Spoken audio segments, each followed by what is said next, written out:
played them 2 games na parehong dikit, parehong may chance kaming manalo. Improvement pa rin ito kasi natatandaan ko doon sa last conference namin na nakalaban namin sa series. Medyo pagdating ng endgame, malayo kami.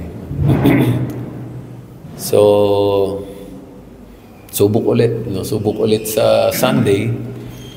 Palapit ng palapit baka sa Sunday maungusan namin, no? But we're disappointed, but at the same time we feel na may chance dito sa series even if we're down 0-2.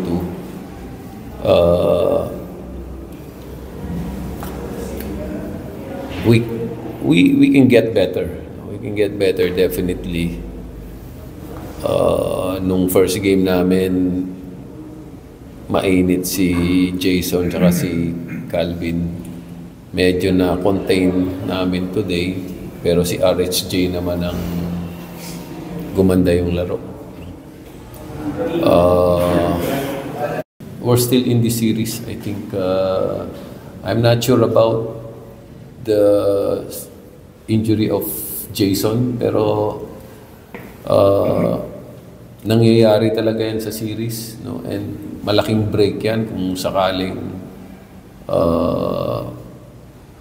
either ma-minimize yung minutes niya or baka kailangan siyang ipahinga.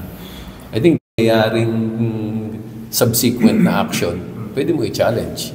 Pag inabot na nung referee yung bola at nag-start na yung nun, wala ka nang habol.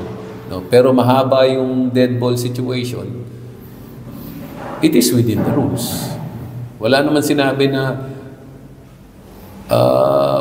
hindi mo pwedeng i-replay, hindi mo pwedeng panoorin kasi meron din naman kaming mga gadgets to see that right away. Hindi naman bawal yun. So, I don't know.